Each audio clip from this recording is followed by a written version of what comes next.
बिस्मिल्लाहिर्रहमानिर्रहीम। अस्सलाम वालेकुम students, this is Adnan Qureshi, your physics teacher. तो बच्चों, आज हम अपने फर्स्ट ईयर फिजिक्स के लेक्चर नंबर 7 का आगाज करने जा रहे हैं। और लेक्चर नंबर 7 के अंदर हमारा जो टॉपिक है वो है कन्वेंशंस फॉर इंडिकेटिंग यूनिट्स। तो बिल्कुल वैसे ही हर लेक्चर की तरह इस टॉपिक का आगाज करने से पहले मेरी यही रिक्वेस्ट कि आपने वीडियो को ब्राइटनेस बढ़ाकर देखना है, फुल ब्राइटनेस में देखना है, लैंडस्केप में देखना है और इसकी रेजोल्यूशन एटलीस्ट 720 पे कर लेनी है, जिससे व्हाइट बोर्ड पर लिखा हुआ हर वर्ड क्लियर नजर आएगा और आपको मेरी आवाज बिल्कुल वाज़ेह सुनाई देगी। और उसके बाद दूसरी रिक्वेस्ट कि अगर आपको लगता है कि ये टॉपिक मैंने अच्छे तरीके से आपको कवर करवाया है और इससे आपकी तैयारी बहुत अच्छी हो सकती है, तो आपने ये लेक्चर तमाम उन स्टूडेंट्स तक जरूर शेयर करना है जिनको इसकी जरूरत है। तो चलिए कि हम अपने लेक्चर का आगाज करते हैं और हमारे टॉपिक का नाम है कन्वेंशंस फॉर इंडिकेटिंग यूनिट्स। तो जैसा कि टॉपिक का नेम है कन्वेंशंस फॉर इंडिकेटिंग यूनिट्स, तो इस टॉपिक को स्टार्ट करने से पहले हम इसका बेनिफिट समझते हैं कि ऐसी क्या जरूरत पेश आई कि हमें इस टॉपिक को पढ़ने की जरूरत पेश हुई। तो सबसे पहले देखें, इस टॉपिक को इसलिए पढ़ा जा रहा है क्योंकि यूनिट्स को लिखने के कुछ रूल्स हैं। वो रूल्स हम इस टॉपिक के अंदर कवर करेंगे कि जब हम कोई भी वैल्यू या न्यूमेरिकल सॉल्व करते हैं या कोई वैल्यू लिखते हैं उसके बाद यूनिट लिखते हैं, तो वो कौन से रूल्स हैं जिन रूल्स के तहत हमने उस वैल्यू के साथ यूनिट्स को लिखना है। अब इन यूनिट्स को, इन रूल्स को पढ़ने की हमें जरूरत क्यों पेश आई, पहले हम इस चीज को अंडरस्टैंड करते हैं। देखें, एक दफा एक पेशेंट था, उसको डॉक्टर ने बोला कि इसको मेडिसिन देनी है 0.5 ग्रेन्स। तो जो सुनने वाला था उसको यह समझ आई कि शायद ये ग्रेन्स नहीं बोल रहा। उससे पहले मैं आपको यह बता दूं कि आपके पास जो 1 ग्रेन्स होता है ना, 1 ग्रेन्स ये 0.065 ग्राम्स के इक्वल होता है। 1 grains is equal to 0.065 grams. अब जब डॉक्टर ने बोला कि पेशेंट को 0.5 ग्रेन्स मेडिसिन देनी है, तो समझने वाले ने समझे शायद उसने बोला है 0.5 ग्राम्स। तो उसने क्या किया है, उसने मेडिसिन दे दी 0.5 ग्राम्स। अब असल में 0.5 ग्रेन्स देनी थी, मतलब इसका भी हाफ, और उसने इतनी ज्यादा अमाउंट दे दी। तो उससे उसका नतीजा क्या निकला कि उस पेशेंट की डेथ हो गई। तो इसी वजह से कि अगर यूनिट्स को किसी रूल्स के तहत ना लिखा जाए तो उससे इस तरह के बड़े बड़े नुकसान होने का डर होता है। वो अलग बात है कि जब हम बुक के अंदर लिखते हैं या जब हम कॉपीज में लिखते हैं तो हम इन रूल्स को फॉलो नहीं करते, क्योंकि यहाँ पे हमारी कोई बड़ी बड़ी कैलकुलेशंस नहीं होती या जिनकी बेस में वो इतना बड़ा फायदा या नुकसान नहीं होना होता। लेकिन जैसे हम स्पेस में सैटेलाइट भेजते हैं, तो अगर उसमें भी अगर एक यूनिट को समझने में हम गलती कर दें तो उसका नतीजा क्या निकलेगा कि हमारी वो स्पेस शिप या हमारा सैटेलाइट है वो तबाह हो सकता है और बहुत बड़ा नुकसान हो सकता है। इसलिए जब ऐसी सिचुएशन में हम यूनिट्स को लिखते हैं तो हम इन रूल्स का बहुत ज्यादा खास ख्याल रखते हैं। तो देखते हैं कि वो रूल्स हमारे पास कौन से हैं जिन रूल्स के तहत हमने वैल्यूज को लिखना है। तो देखिए, सबसे पहला जो रूल है वो है full name of the unit after a scientist is written in a lower case letter. अब कुछ यूनिट्स ऐसे हैं जो साइंटिस्ट के नेम पर है, और अगर हम उस यूनिट को फुल नेम पे लिखेंगे तो हम उसे लोअर केस लेटर में लिखेंगे। हो सकता है आपको ये बात समझ ना आई, मैं भी एग्जांपल देता हूं, फिर आपको उससे क्लियर होगा कि इस बात का क्या मतलब है। फॉर एग्जांपल देखें, मैं लिखता हूं 5 न्यूटन और मैं लिखता हूं 5 न्यूटन। अच्छा, अब यहां पे ये जो मैंने न्यूटन लिखा है ये बेसिकली यूनिट है, तो इसमें हमारा यूनिट को लिखने का ये तरीका गलत है और ये तरीका ठीक है। अब यहां पे हमने लोअर केस लेटर में, हम वैसे इसको जब भी कोई चीज लिखते हैं तो हम उसका कोई साइंटिस्ट का नेम या कोई नेम होता है तो उसका जो स्टार्टिंग लेटर होता है वो बड़ा लिखते हैं। लेकिन अगर आप फुल नेम लिख रहे हैं और वो यूनिट के तौर पर लिख रहे हैं तो उसका ये जो स्टार्टिंग लेटर है ये आपने स्मॉल लेटर में लिखना है। अब उसकी रीजन क्या है कि कि फॉर एग्जाम्पल आप कोई बुक पढ़ रहे हैं और उसमें वहां पे उसने नेम मेंशन किया हुआ है या उसने यूनिट मेंशन किया हुआ है, जब पूरा नेम लिखा है आप हो सकता है तो समझ जाए कि ये साइंटिस्ट का नेम है, असल में वो यूनिट है। तो इससे क्या है, इसमें ये रूल बनाया गया है कि अगर तो स्मॉल लेटर में लिखा हुआ होगा तो इसका मतलब है ये यूनिट की बात कर रहा है, और अगर कैपिटल लेटर में लिखा हुआ होगा तो इसका मतलब है ये नेम की बात कर रहा है। तो इसलिए ये रूल बनाया गया कि जब भी आप साइंटिस्ट के नेम से कोई यूनिट होगा, अगर आप कोई यूनिट लिख रहे हैं तो उसका स्टार्टिंग लेटर लोअर केस होगा, और अगर आप साइंटिस्ट का नेम लिख रहे हैं तो उसका स्टार्टिंग लेटर कैपिटल होगा।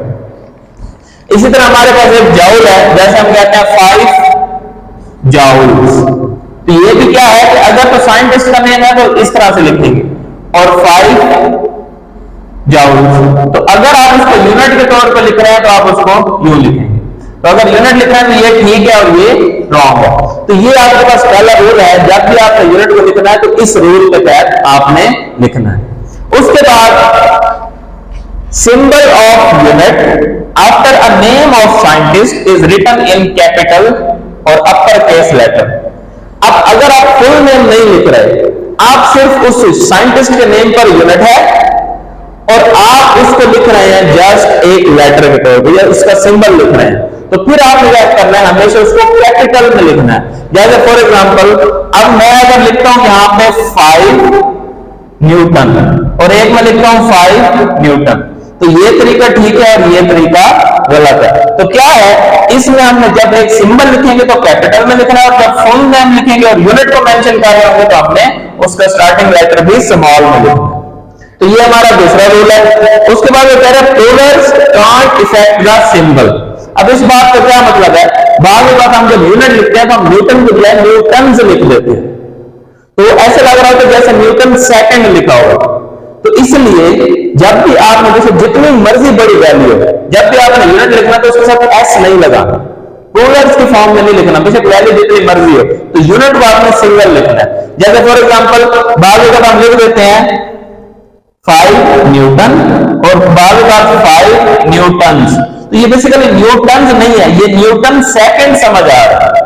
तो ये क्या है, एक रॉन्ग वे है यूनिट्स को लिखने का। हमेशा हमने बेशक इधर जितनी मर्जी बड़ी वैल्यू हो, हमने यूनिट को जस्ट सिंगल में ही लिखना है, हमने उसको एस के साथ इस तरह से नहीं लिखना। तो क्या है कि हमारे पास जो प्लूरल्स है वो सिंबल के ऊपर कोई इफेक्ट नहीं करते, हमारी वैल्यू जैसी मर्जी हो, जितनी मर्जी बड़ी हो, हमने यूनिट को जस्ट सिंगुलर फॉर्म में ही लिखना है, उसके साथ एस नहीं लिखना।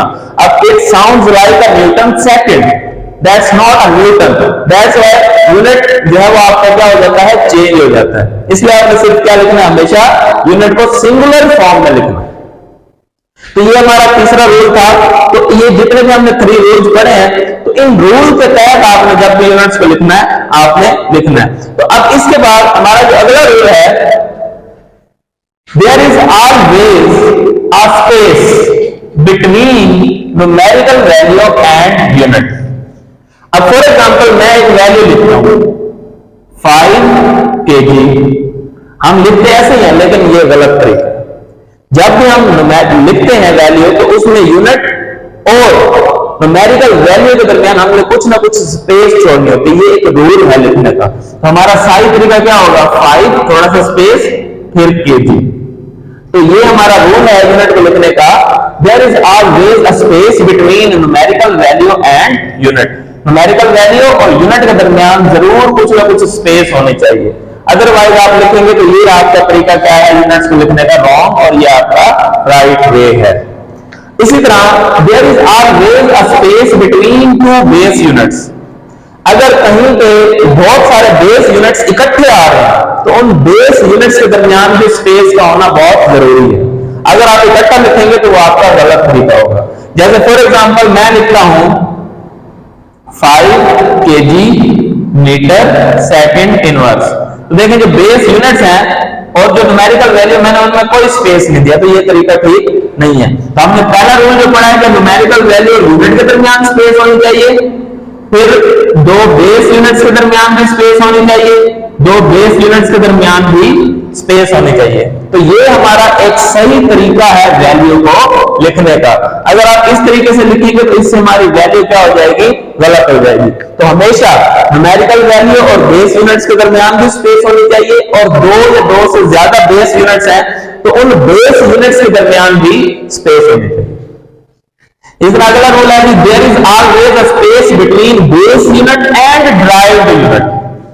अब कहीं पे आपके पास वैल्यू लिखी हुई है, वहां पे बेस यूनिट भी आ रहा है, ड्राइव यूनिट भी आ रहा है, तो उन दोनों के दरमियान भी स्पेस का होना बहुत जरूरी है। जैसे फॉर एग्जांपल मैं यहां पे लिखता हूं 5 न्यूटन मीटर, अब ये गलत है। अब पहला रूल क्या कहता है कि न्यूमेरिकल वैल्यू और यूनिट के दरमियान स्पेस होनी चाहिए। फिर ये रूल क्या कहता है कि ड्राइव यूनिट और बेस यूनिट के दरमियान भी स्पेस होनी चाहिए। तो ये हमारे पास आ जाएगा 5 न्यूटन मीटर। तो ये हमारा यूनिट को लिखने का सही तरीका है और ये हमारा यूनिट को लिखने का गलत तरीका है। तो क्या है कि ये रूल है जिनके तहत आपने इनको लिखना है। अब there is no space between a prefix and unit. अब कहीं पे आप लिखते हैं 5 सेंटीमीटर, तो न्यूमेरिकल वैल्यू और यूनिट के दरमियान तो स्पेस जरूरी है, लेकिन अब रूल क्या कहता है कि आपके पास ये जो प्रीफिक्स है और जो यूनिट है इनके दरमियान स्पेस नहीं होनी चाहिए। अब यहां पे अगर आप स्पेस देंगे, मैं फॉर एग्जांपल इसको अगर लिखा हुआ है मैं इसको यूं लिख देता कि 5 सेंटी और ये मीटर, तो ये गलत तरीका था।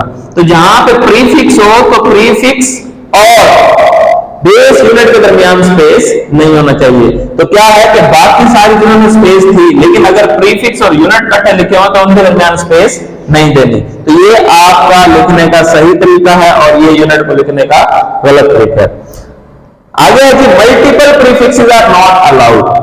मतलब आपने कभी ऐसा सुना है कि कहीं पे आप शुगर लेने गए और आपने कहा 5 kg, मतलब अब ये जो किलो है ये एक प्रीफिक्स है और कभी भी हम प्रीफिक्स दो दफा नहीं लगा सकते। मतलब प्रीफिक्स एक ही आता है, जब भी किसी यूनिट के साथ प्रीफिक्स आएगा वो एक ही आएगा।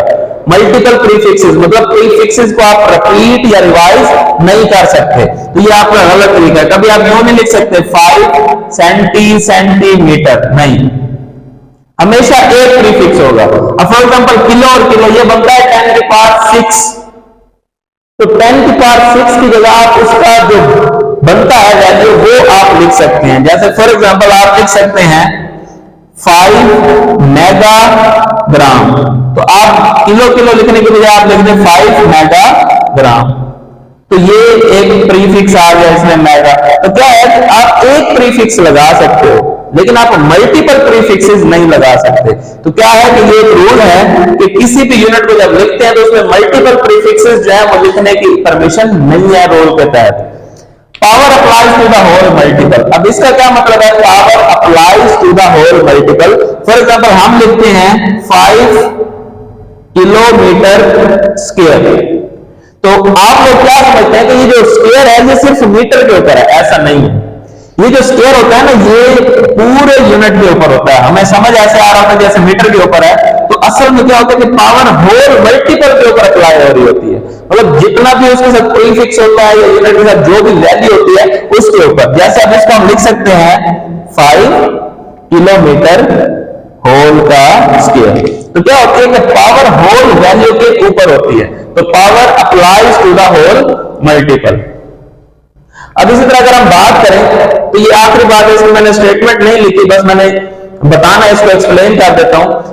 बाद में हमारे पास कुछ इंस्ट्रूमेंट्स होते हैं वो इस तरह से डिजाइन किए हुए होते हैं कि वो वैल्यू आपको ऐसे यूनिट में मेजर करके नहीं देते बल्कि किसी और यूनिट में मेजर करके देते हैं। तो आप कभी भी उसको ये नहीं करना कि कोशिश करें कि उस यूनिट में डायरेक्ट हमें ऐसा यूनिट में वैल्यू मिले, तो उससे आपकी वैल्यू के गलत होने के चांसेस होते हैं। तो तरीका क्या होता है कि वो इंस्ट्रूमेंट जिस यूनिट में भी आपको वैल्यू मेजर करके दे रहा है, आपने उस यूनिट में वैल्यू मेजर कर लेनी है और बाद में उसको ऐसा यूनिट में कन्वर्ट कर लेना है। जैसे फॉर एग्जांपल हमारे पास कैलोरी मीटर होता है, कैलोरी मीटर हमें वैल्यू मेजर करके देता है कैलोरीज में। तो क्या है कि आप कैलोरीज में वैल्यू मेजर कर लेते हैं, फिर आप उसको बाद में कन्वर्ट कर देते हैं जाउल्स में। इस तरह स्क्रू गेज है, ये हमें वैल्यू मेजर करके देता है मिलीमीटर में। तो क्या है कि आप वैल्यू मिलीमीटर में ही मेजर कर लेते हैं, बाद में आप उसे ऐसा यूनिट यानी मीटर में कन्वर्ट कर लेते हैं। तो ये हमारे पास कन्वेंशन थी या रूल्स थे जिन रूल्स के तहत आप यूनिट्स को लिखते हैं, तो ये एक सही तरीका है यूनिट्स को लिखने का। अगर आप इन रूल्स के तहत नहीं लिखेंगे तो बहुत ज्यादा नुकसान होने का डर होता है। तो उसके साथ ही अब हमारा लेक्चर जो है एंड हो गया है, और आपको मैंने पहले भी बताया था कि हमारे चैप्टर 1 में से लॉन्ग क्वेश्चन नहीं आता।